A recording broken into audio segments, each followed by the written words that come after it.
Julie Chavdi, the Associate Director of the Health and Wellbeing Program with the WorkWell Center, and your host for today. Welcome to EatWell Bites, sponsored by the USC Healthy Campus EatWell Subcommittee. On behalf of the subcommittee, we're excited to continue EatWell Bites monthly, the first Thursday of every month, to bring you information, resources, practical information around nutrition and healthy eating habits. Today's topic is on nutrition misinformation on social media, fact or fiction. The presentation will explore common myths spread on social media and separate fact from fiction using science-based evidence. Throughout today's session, you're welcome to use the chat to make comments or ask questions specific to today's topic. At the end, we'll have some announcements and share an evaluation form that we'd like you to fill out, as well as a raffle. So please stay tuned for that. On the next slide, I'd like to thank our EatWell co-leads, Professor Carrie Kreutzer with the USC Leonard Davis School of Gerontology and Keck School of Medicine, and Lindsay Pine, dining dietitian with USC Hospitality. And also thank members of our EatWell subcommittee who have been working hard to create a health-promoting food environment at USC. The next slide is just a reminder to feel free to stand, move, stretch in any manner you like during today's session. And finally, on the next slide, it's my pleasure to introduce our presenter for today. Amy Wilkie, clinical dietitian with Keck Medical Center of USC and the USC Caruso Department of Otolaryngology, head and neck surgery. It's a mouthful. It Welcome, is Amy. definitely. Thank you so much, you guys, for having me. I'm really happy to be here to talk about social media and nutrition. I'm just going to set my timer. Um, I know a lot of us that are here go on social media regularly. Maybe you don't do so much regularly, but you might hear about nutrition on the news. But I really am happy to talk about this topic just because there is so much misinformation out there. And there is actually another term called disinformation. So we're going to talk briefly about the difference. Most of us have done misinformation, which is unintentionally sharing maybe an Instagram post that you are like, oh, yeah, I really believe this, and you want to share it. And you don't realize that it is, in fact, not true. Okay. And it's just something that people do. And it's unintentional and it's generally harmless. What we are really more worried about as a healthcare provider is what we call disinformation. And disinformation is created to mislead, harm, or manipulate people. And unfortunately, it is the intentional spreading of false information. And you might say, well, why would people do this? And really, what it is because social media has now become monetized, which means that influencers can make a lot of money by people clicking on their liking their page or adding comments. And a lot of these people will then sell products. To their followers, and they make more money the more items they sell or the more clicks they do. So what they do is try to find taglines and headlines that are really going to get people worked up so they get more clicks and more comments. We talk a lot about the pharmaceutical industry and how much money that is, but in fact, the wellness industry is even bigger than the pharmaceutical industry. It's roughly about a $2 trillion industry. Okay. And what the social media industry doesn't do is really talk about what we know from a science perspective, what is a healthy lifestyle, which includes a variety of whole foods, getting enough fiber, getting enough sleep, exercise, stress management. And why don't they really push that? Because it doesn't drive sales. So if you're wondering what might be a sign that something might be disinformation or misinformation, here's 12 different signs that might lead you to think that. Okay. The first one is just an anecdote, which means it's one person saying, hey, this works for me, right? The other thing is, from a science person, is having no scientific citations. Somebody who is reputable and talking about science is going to give you some sort of scientific citation so that you can then go look at that research article, maybe read it for yourself, to see the science behind their claims. And the other thing about nutrition science is that the claims, when we tell people, hey, eat more fruit and vegetables, isn't based on just one science study. It's based on multiple studies. The other thing is sometimes these people will take a scientific study and then just cherry pick different information from that doesn't take into account the whole picture of that study or that science experiment. So they cookie cut things. Um, it could be somebody is focusing on eating or removing specific food groups, like saying, oh, don't eat any carbohydrate. And that's considered to be a fad diet. Um, it's dramatic, it's speaking in absolutes. If you don't do this, you will die, or some sort of, really kind of out there kind of statement. The one thing that I always see is the influencer is going to label foods as toxic or garbage. And in reality, nutrition professionals are going to tell you that moderation is key and that all foods can fit into a healthy diet. So we're not about scaring people into making lifestyle decisions. So, what we're going to do in this next section is I have four different topics, and it's called true or false. And so, if you don't mind just typing in the chat box the answer to this. So, seed oils are toxic. Is this statement true or is this statement false? So, if you can just put your answer in the chat box, that'd be great. I'm going to look at the chat box. Oh, we have a lot of good people out there. And in fact, oh, okay, let's see if we can get it is false. I've been practicing as a dietitian for 30 years, and there's been a lot of different fad kind of diet statements. And seed oils is one of the biggest dietary bad guys in the last couple of years. In reality, seed oils have been found in scientific studies when we take saturated fats out of the diet and replace them with unsaturated fats or seed oils. What we found is that people's blood cholesterols go down and their risk of cardiovascular disease declines. So it's not the seed oil in itself, it's what the food industry is making out of that seed oil. So the food industry uses seed oils to make a lot of processed foods, a lot of fast foods because they're relatively inexpensive. And it's those processed foods that are often also high in sugar and salt and refined grains that are hazardous or detrimental to your cardiovascular health. Okay.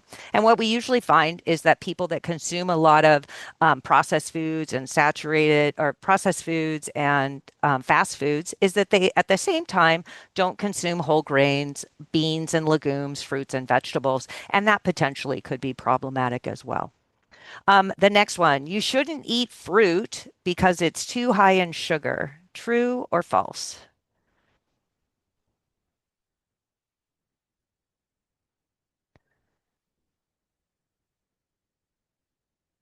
Okay. The next slide. Oh, every time I look at the chat, it goes, there we go.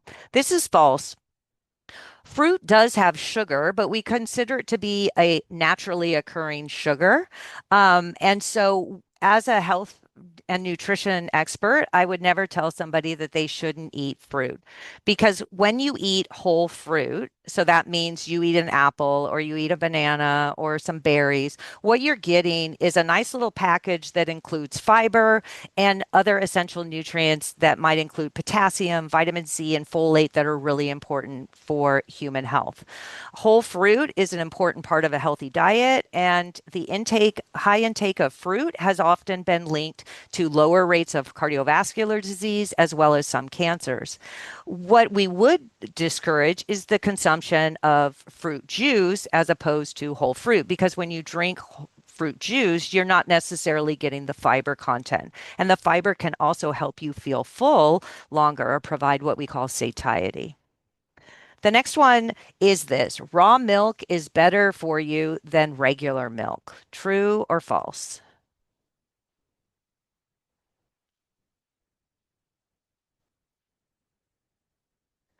Okay. Got a couple different. Good. You might say, what's here we go. So the answer there would be false. While some claims that raw milk retains beneficial enzymes and probiotics, the levels in milk are generally too low to have a significant impact on health and wellness. And really, what we're more worried about in people consuming raw milk is the possible foodborne illness risk. And this is especially like a risky behavior in people with a decreased immune system. And those include people like children, older adults, especially pregnant women, anyone undergoing any kind of autoimmune disease treatment or cancer treatment, because your immune system is depressed during those times and you're more likely to get sick. We've had people in the last couple of years that have gotten very ill and have even died from consuming raw milk. Um, in reality, when we pasteurize milk, it's a very safe process. It's one of the biggest public health wins of the last couple centuries. And in reality, they heat up the milk to about 165 degrees for a short period of time, about 20%. And the nutrition components are maintained. So there's very little loss of vitamins or minerals when we pasteurize milk. Oftentimes people will say, well, I drank raw milk and nothing happened to me. And I read a comment that said, you kind of equate that to wearing a seatbelt, right? So we know that wearing a seatbelt when you're in the car can save your life if you're in an accident. And yeah, sometimes you can ride in the car without a seatbelt and nothing happens to you. But if you get in a bad car accident, you don't have your seatbelt on, you can get very hurt. The same thing. You may take some raw milk one time and nothing happens to you, but maybe the next time you won't be as lucky. The next one is supplements like AG1 and Bloom Nutrition Greens are a great supplement to get in your fruits and vegetables. True or false?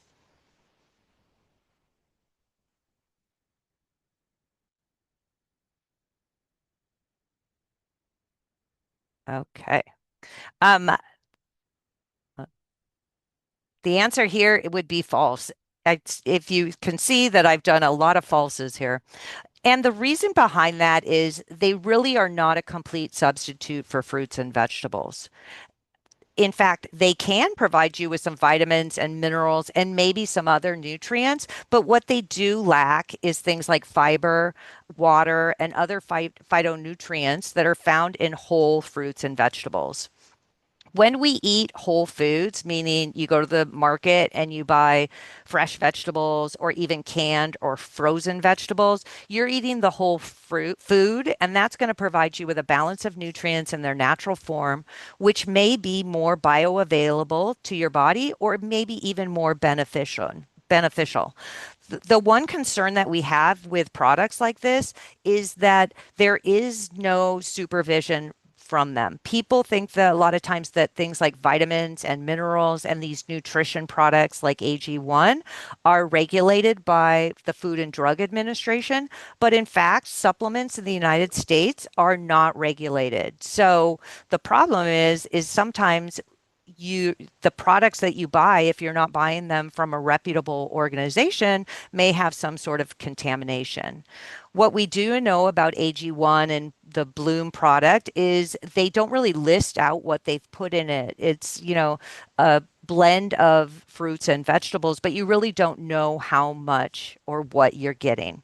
The other thing is it's much more expensive than fresh fruits and vegetables. So, for example, I did some math. One serving of AG1 is $2.49 per serving. If you'd go to the grocery store and you'd buy a 12-ounce bag of frozen vegetables, which is usually around $1.25 a bag, and you consume a serving of the frozen vegetables, that's about 31 cents. So there's a big difference. The difference is too, you get about 2 grams of fiber per scoop.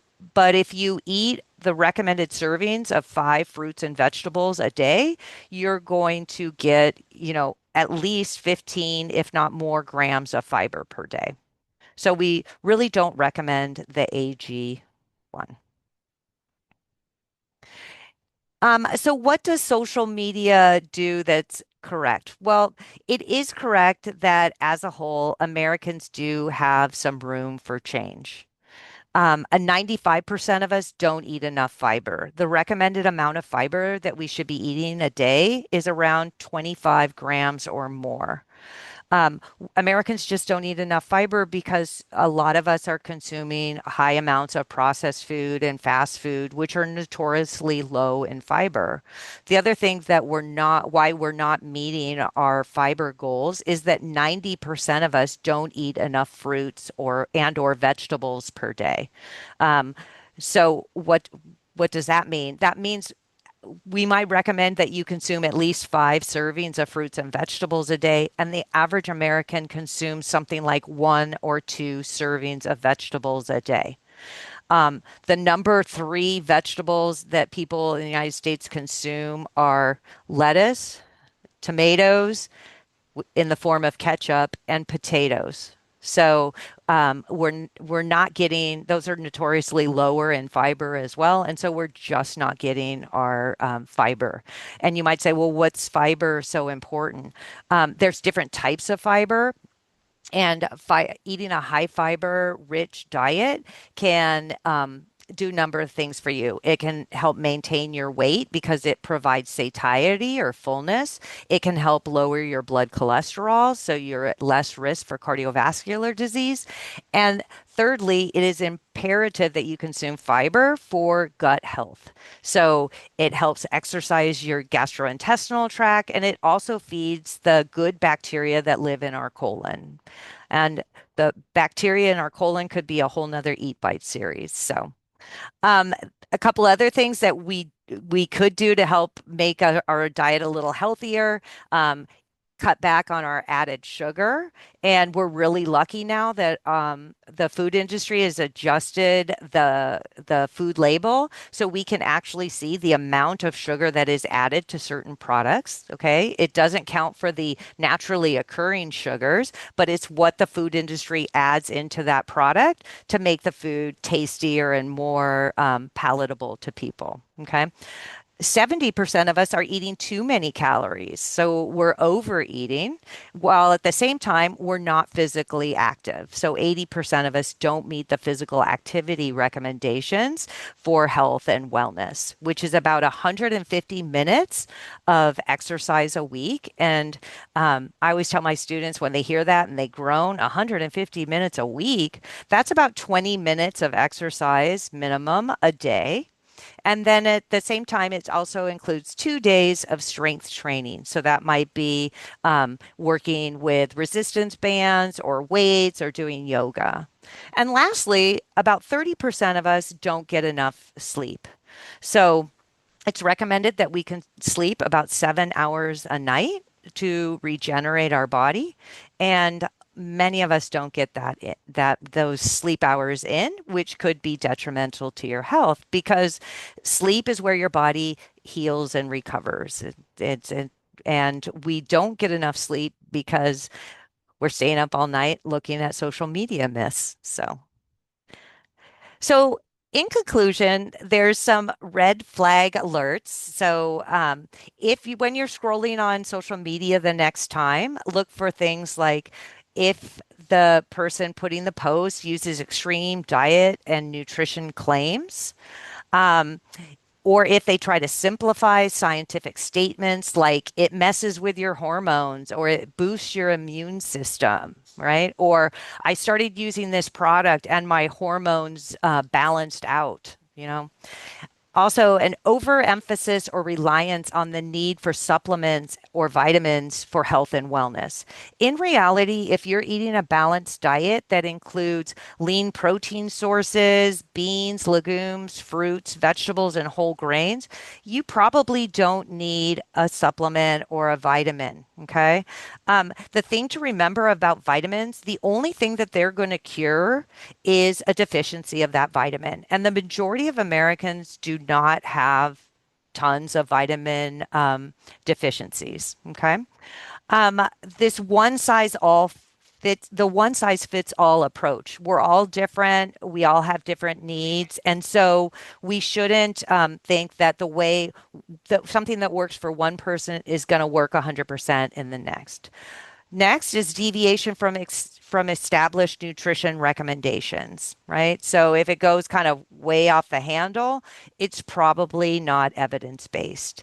And lastly, if it's using scary or trigger language like toxic or secrets the doctors won't tell you, or if they promise that you're going to lose weight without even trying, it's probably not going to work. Okay. Here on the left is it's called the Krabs framework for credibility, which you can also use to investigate some of your social media things that you look at. And I also, as my last, would like to share a couple people that that I like to follow. They are evidence-based. They do provide you with scientific research to back up what they're saying. I'm going to start over here on the top left. This is Dr. Adrian Chavez, and he actually has a PhD in nutrition.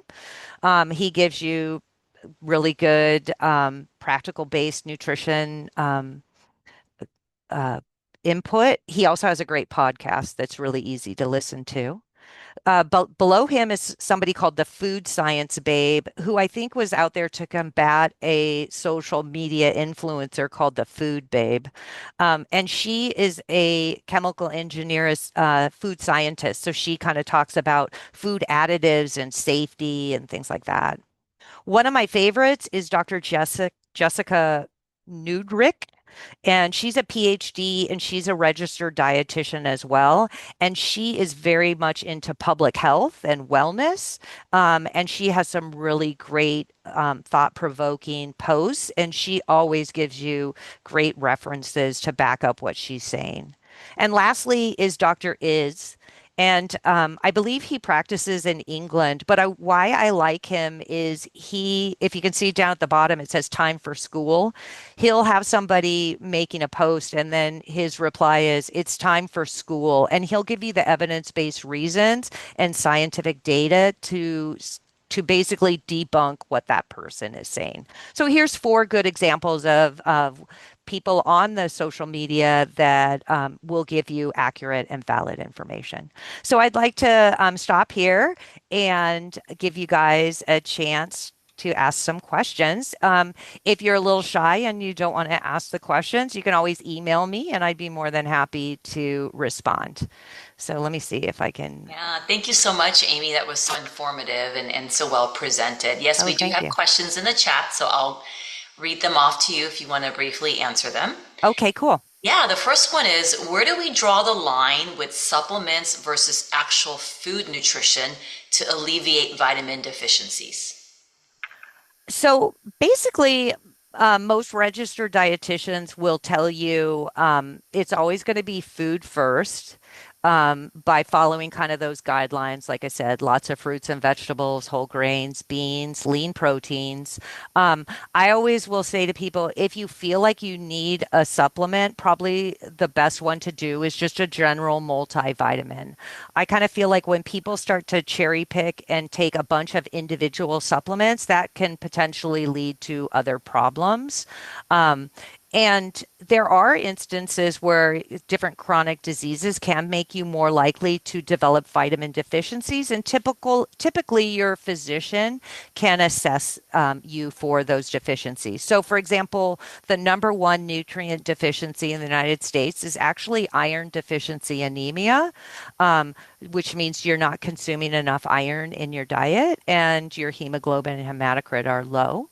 Um, And so your doctor can check you for that. And if it's low, then you would take a vitamin supplement to replete those stores. I hope that answered your question. Thank you, Amy. This one's a little bit more specific, but you might have some general guidelines Okay. on how to find the right or correct diet for Hashimoto's disease. Ooh. You know what? I know that's a thyroid condition. And I know there are some different diets out there, but unfortunately, I can't give you a specific, like, right one or correct one. I can ask, actually, we have one of the doctors I work with, he is the thyroid expert. So, Gloria, if you want to shoot me an email, I'll ask him and we'll see what he says. Great, thank you. Hmm. Amy, what's an example of a hydrogenated seed oil? Oh, perfect. That's a great question. So, I always encourage people to read your food labels, especially the ingredient list. So, if you're unsure if something is hydrogenated or not, there's a couple things you can do. You can look at the nutrition facts panel and look under the fats for trans fats. There might be a number there. Okay. The thing about this is if you're trying to avoid most trans fats, and let's say in one serving there's only 0.49 grams of trans fat, the label can say zero. Okay. But you want to know for sure. You want to read through the ingredient list and look for the word hydrogenated or partially hydrogenated in front of an oil. So, for example, you might see partially hydrogenated soybean oil. If it says that, then there are going to be some trans fats in there. So, look for partially hydrogenated or hydrogenated. Great. And this one is related to the trivia question about the fruit. Your Okay. thoughts on fruit first thing in the morning, and does that spike your blood sugar? So if you're only eating fruit by itself, it's going to cause your blood sugar to rise. But the thing is, if you're eating a whole piece of fruit, so say you're eating a peach that and you're eating the skin with the peach, the fiber that's in the skin as well as the flesh of the peach is going to slow down the digestion of the fruit, and you're not going to get a whoosh, huge rise. It's going to go up, but it's going to be slower than if you say drank some orange juice. If you're concerned about rising blood sugar, then we always say to consume some protein along with the fruit, and that will slow it down even more. Okay, great. And last question. Um, you might be able to see it in the chat. Why is nutrition secondary when an issue like mid to high cholesterol automatically gets prescribed statins rather than changing diet or eating Cheerios or fruits, vegetables for a few months? That's a great question. So the a lot of people don't realize this. We, as human beings or any animal, can make cholesterol in our liver, right? So, so some of us have a higher propensity for making more cholesterol. If you're somebody who has, we call it familial hypercholesterolemia, um, it doesn't matter what you eat, your cholesterol will probably be high, and then your doctor will put you on statins. For many of us, though, if we kind of keep an eye on what we're eating, we eat less saturated fat, we eat more fiber, the cholesterol will go down. It'll take about 2 to 3 months for this to happen. And unfortunately, I'm not sure why. I think doctors probably feel like, oh, I'll just give a med and that'll do it better. Or the statin can also help increase the high density lipoproteins or the good cholesterol. So in fact, I would be a big proponent of at least trying diet for a couple months to see if your cholesterol goes down. And if it doesn't, then yeah, you probably need the statins. Um, I think it's also important to remember that most doctors don't receive any kind of nutrition education, and the registered dietitian is always going to be your nutrition expert. So if you need assistance with that, you can always ask your doctor for a referral to a registered dietitian. Thank you so much, Amy. And we're out of time, so I'm going to turn it over to Lindsay Okay. to finish off the last few slides. Yeah, thank you, Amy. That was excellent. So I'm here to highlight our Eat Well resources, and if you scan the QR code, it'll take you directly to our Eat Well website with tons of resources. And actually, there is a resource on there on if you're looking for making an appointment with a registered dietitian. Oh, there Also, you go. lots of reputable nutrition information on there as well, balanced dining guides, lots of information. Next slide. Oop, hold on. Sorry.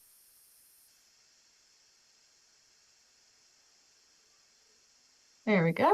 And of course, there's the Eat Well cookbook where each recipe has been contributed by a USC employee, shared just as it was enjoyed in their home. Next slide. And for this month's Eat Well Meals highlight, I wanted to share the array of positive food grab-and-go items that are available at both Seeds Marketplace and Trojan Grounds, both of which will be open for the summer, and also a Trojan Grounds at HSC as well. And this brand is locally made, super fresh. They have a wide variety of options. And many of these options actually do fit the Eat Well guidelines. So I encourage you to take a screenshot of this slide so you have the list. But a couple best-selling items to point out here are the chicken dill sandwich, the hummus meze box, and the achiote lime chicken salad bowl. Next slide. And then I hope you join us for the last Eat Well Bites session of the school year in June, which is actually a session that I'm presenting with Chef Jeffrey Arias of USC Hospitality. I'll be talking about how to build a better bowl, and then Chef Jeffrey will be doing a live cooking demo. So we hope to see you there. Thanks, Lindsay. The last slide is our evaluation. We would love for you to give us some feedback. We are planning for our fall and spring of next year Eat Well Bites. So give us your thoughts on topics, format, speakers. We would love to continue this series, so please keep coming back. And let's see, if you can stop sharing your screen, Amy, Sure. we're going to spin the wheel and pick our lucky raffle winner. So thank you everyone for being here. And I see that there's 2 questions in the chat, or 3 questions in the chat that were not answered. So we will go ahead and get those answered for you and send them out through email.